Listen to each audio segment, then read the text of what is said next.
Jadi kalau ciri utama akademisi itu kalau ngomong itu teduh, datar, runtut sehingga memaksa orang lain itu menerima karena runtutan logika yang terbangun. Ya, kalau ini ndak, pokoknya kasar gitu, pokoknya orang itu.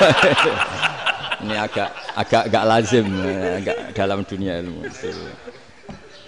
Semua wakil rektor, semua yang hadir yang saya hormati, saya seperti yang dikatakan moderator Pak Bapak Anwar bahwa memang saya tidak boleh terikat sama yang di belakang ini karena ini kayak apa ya, ada satu madhab yang anak-anak Unisma semuanya harus tahu, teman-teman di Unisma menjelaskan itu tidak lebih baik. Jadi karena seakan-akan belum melakukan.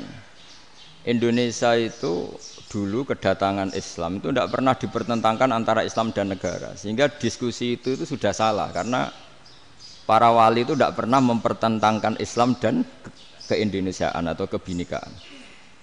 Satu, bahwa para wali itu misinya dakwah, di mana-mana dakwah itu pasti ketemu yang berbeda, mulai beda agama, beda pilihan madhab, beda tradisi, beda kultur. Jadi itu tidak perlu dipertentangkan, tapi malah itu jadi lahan dakwah. Sehingga kita ini kalau diminta diskusi hubungan negara dan agama malah bingung. Memangnya kenapa? Itu seperti dulu zaman P4, saya punya kawan di Jogja, teman saya nulis tafsir Profesor Zaini, itu pernah zaman Pak Erto disuruh sosialisasi P4 di Papua.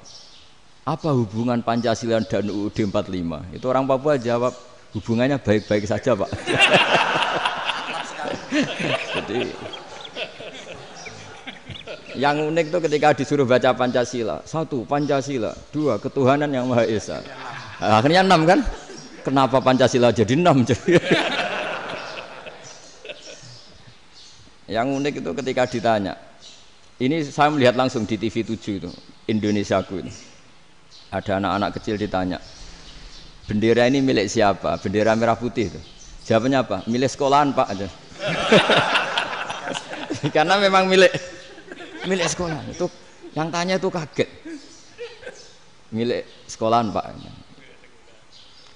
Nah, tentang tema ini mohon dibaca ini langsung start ya, langsung serius karena tadi sudah kayak jurkam tadi, ini yang langsung khas ilmuwan. Ini sebagai penghormatan saya pada Unisma, ini khas keilmuan. Imam Zuhri adalah gurunya Imam Malik. Ya, saya ulang lagi ya, Imam Zuhri adalah gurunya Imam Malik. Halaman 29. Ini langsung start saya baca halaman 29. Dan ini terutama yang para punggawa-punggawa ini. Saya baca ya. Ini teks tidak ada yang saya rubah, memang persis seperti ini. Bismillahirrahmanirrahim. Yaqulu Zuhri, ini gurunya Imam Malik. Fama futiha fil islami fathun qablahu kana a'zama minhu. Innama kanal qitalu haitsul taqon nasu. Falamma kanatil hudnatu wa wadu'atil harbu wa amana nasu ba'duhum ba'da wal taqaw fatafawadu fil hadits wal munazaah. Falam yaklim ahadun bil islami yaqilu syai'an illa dakhala fihi. Walaqad dakhalataini kasanaten mislu man kana fil islam qabla dzalika au aktsar. Terus ini ngomongnya harus santai, enggak boleh provokatif. Begini, kita tahu dalam perdamaian Hudaybiyah itu poin-poinnya itu semuanya merugikan Islam. Di antaranya adalah jika yang Islam masuk kafir harus dibiarkan karena berarti masuk ke habitat asli. Karena Nabi sebelum jadi Nabi komunitas pokok itu kafir, sehingga kalau Islam masuk kafir kembali ke habitat. Tapi kalau Islam masuk kafir, kafir masuk Islam itu harus dikembalikan karena dianggap bid'ah. Maka kalau kamu dituduh bid'ah itu tenang saja dulu, Nabi itu ya dituduh ji'ta bidinin muhdas, kamu datang dengan agama yang baru. Cuma agak diteruskan wa kullu muhdatsatin bid'ah wa kullu bid'atin dalalah. Jadi orang-orang kafir dulu kalau ngomentari Nabi ya ji'ta bidinin muhdas, kamu datang dengan agama yang apa? Baru. Nabi nurut. Semua perjanjian yang merugikan Islam itu Nabi nurut. Tapi Nabi hanya minta satu hal, jangan ada perang 10 tahun. Dan orang boleh seminar, boleh diskusi tentang Islam. Ya ini dengerin betul ini. Jadi saya tidak akan provokatif, ini pakai logika. Nanti bisa dipakai disertasi doktor. Tapi saya minta orang boleh diskusi, boleh seminar tentang Islam. Akhirnya saat itu juga ada orang yang masuk Islam. Di depan tulisan itu belum kering istilahnya. Datang ke situ namanya Abu Jandal bin Suhail bin Amr. Itu datang ke Nabi, ya Rasulullah saya ini mau masuk Islam. Kata orang-orang kafir, ini pertama Muhammad kamu komitmen enggak sama perjanjian. Kalau kamu komitmen harus kamu kembalikan. Nabi bilang, ya Abu Jandal kamu kembali ke mereka, ke habitat mereka, yaitu menjadi kafir. Di komunitas kafir maksudnya. Akhirnya nangis. Sayyidina Umar itu mendekati Abu Jandal, kemudian memberi isyarat supaya ngambil pedangnya. Jadi isyaratnya wong ini baca ora wis. Maksudnya orang-orang kafir. Tapi Abu Jandal enggak mau. Singkat cerita akhirnya kembali ke komunitas kafir. Tapi yang dikatakan Imam Zuhri cara analisis. Ini enggak bisa pakai provokatif, harus pakai analisis. Innama kanal qitalu haitsul taqon nasu. Yang namanya perang itu menjadikan orang tidak berpikir jernih. Ini poin yang diambil oleh Rasulullah. Kalau dibahasakan Nabi curi kesempatan, masuk Nabi dikatakan mencuri, meskipun itu hanya bahasa ya. Enggak mungkin lah kita bahasakan seperti itu. Saya ulang lagi ya. Kenapa ada perang berkesinambungan sampai tahun ke-8 Hijriah? Mulai tahun kedua ada perang Badar sampai tahun 8 Hijriah itu perang terus. Nabi sama orang kafir perang terus. Akibatnya apa Pak Profesor? Namanya perang itu ya nggak kau bermikir. Pokoknya agar ketemu Islam perang, Islam ketemu kafir perang nggak kau bermikir. Padahal Islam itu bisa diterima oleh akal sehat, harus lewat diskusi, lewat pengamatan, lewat pemikiran, lewat pengendapan berpikir.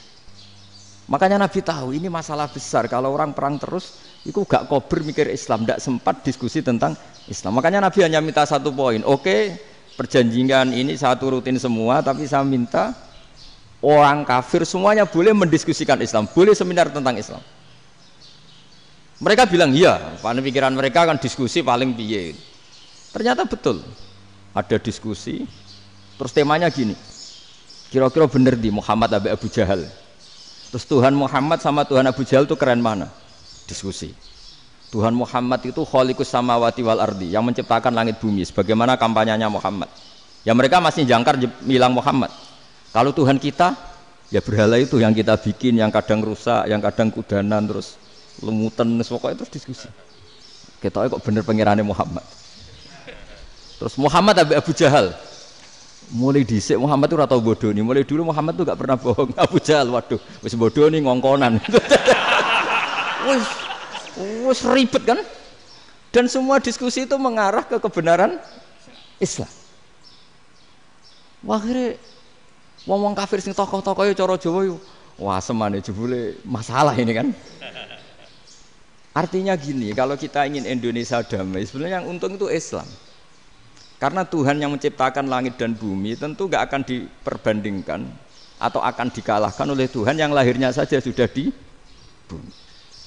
Misalnya kita menjual Tuhan Allah, siapa itu yang menciptakan langit bumi, yang ada sebelum langit bumi? Bandingkan dengan Tuhan yang lahirnya di bumi, ada tanggal lahirnya, ada aktenya, itu kan sudah ribet kan? Begitu juga kalau memperbandingkan tokoh. Muhammad itu siapa? Tokoh yang bisa menyatukan pan-Arabik, tokoh yang begini-begini, yang sayang istri, sayang keluarga. Dibandingkan dengan tokoh Abu Jahal, Abu Lahab yang corong jauh penggaweannya yang ngerugikan orang lain. Akhirnya orang itu mulai tertarik sama Islam. Makanya kata Az-Zuhri, pakai bahasa dulu, falam yaklim ahadun bil Islam. Tapi kalau sekarang yang populer itu bahasa yatakallam. Sebenarnya yang benar itu bahasa kalimah yaklimu kalaman, karena masdarnya itu kalam, berarti sulasi nopo mujarrad. Tapi di fi'ilnya itu mujarradnya enggak kelaku. Jadi di fi'ilnya takallama ya takallamu, tapi untuk masdarnya yang kelaku kalaman. Jadi ini agak unik, agak enggak lazim. Mestinya kan takallama ya takallamu takalluman, tapi di masdarnya kalam populer, tapi di fi'ilnya tidak populer.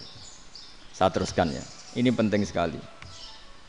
Jadi menjual Islam, kalau boleh dibahasakan menjual, itu tetap enak dalam kondisi damai. Karena kalau kita perang, itu bawaannya kalau ketemu ya perang. Kalau ketemu perang, sehingga orang itu rakober diskusi loh. Saat benernya Islam sampai kafir itu bener di.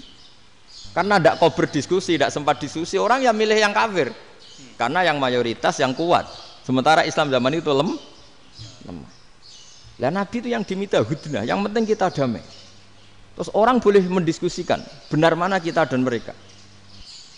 Ya setelah diskusi ya tadi kan nggak mungkin Allah yang begitu keren hebat pencipta langit bumi dibandingkan berhala yang mengurus dirinya sendiri saja tidak bisa. Walhasil terus orang mulai tertarik sama Islam dan aturannya nggak boleh dilarang diskusi itu.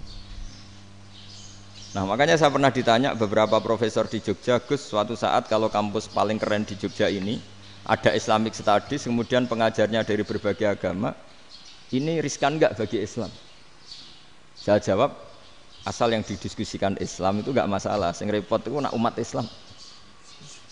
Karena kalau umat Islam yang jadi percontohan banyak raja yang dolim, banyak pemimpin Muslim yang dolim, terus identik dengan Islam itu jadi dolim kan ribet. Ya kalau pas umat Islam, kalau Islam yang kumat kan jadi masalah kan. Nah ini kan terus jadi beda umat Islam sama Islam yang lagi apa? Kumat. Singkat cerita terus Islam mendapat posisi yang luar biasa.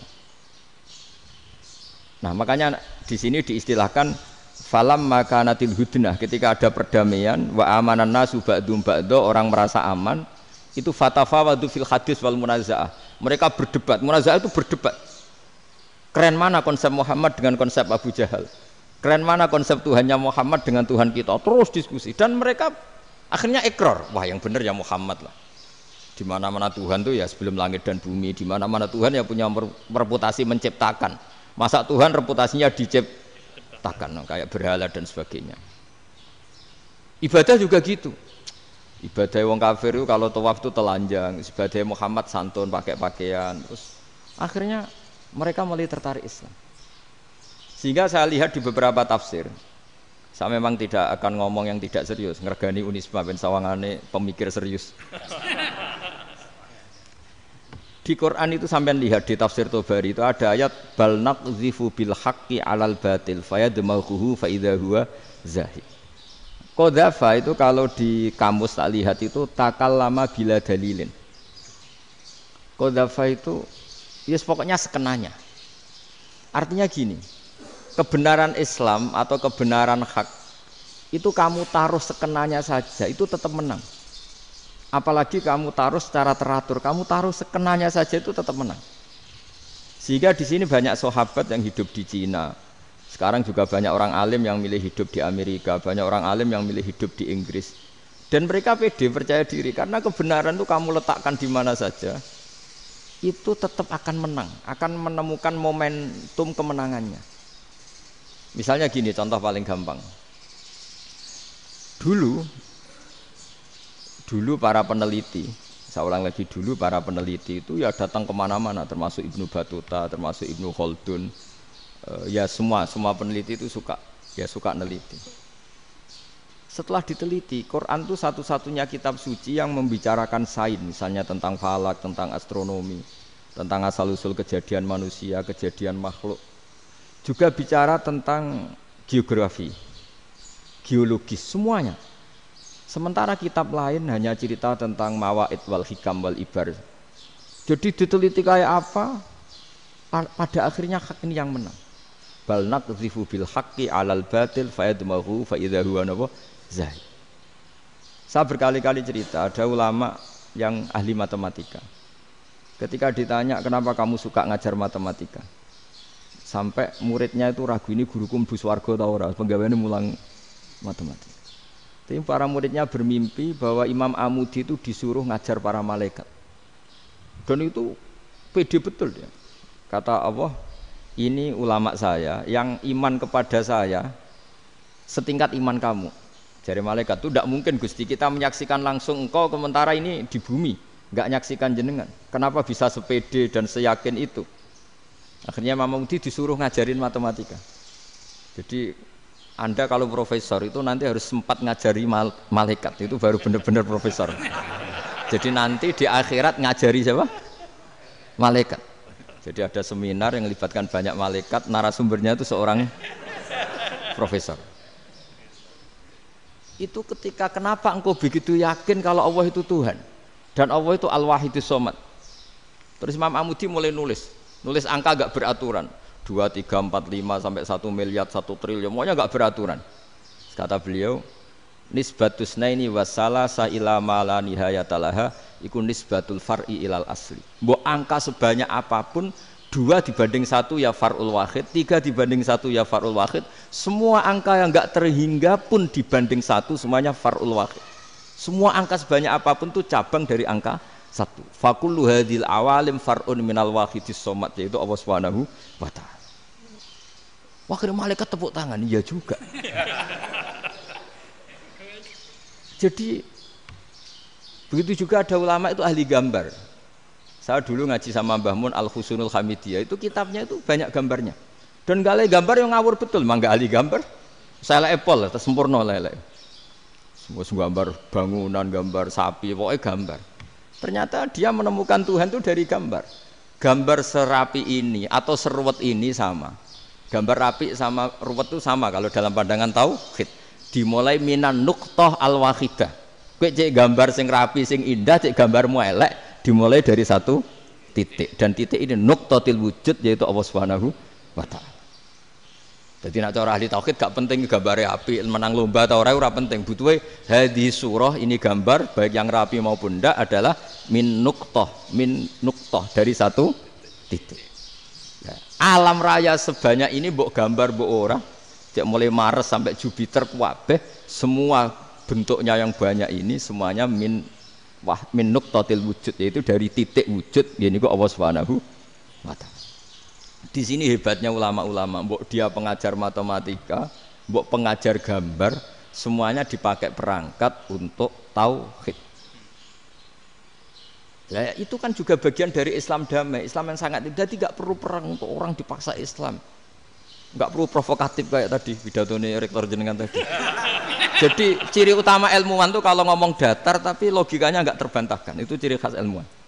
Kalau ciri khas politikus kalau ngomong itu keras, provokatif lah kira-kira gitu. Tapi isinya biasa. Nah saya berharap nanti semua profesor doktor itu datar tapi isinya kualitasnya bagus ini.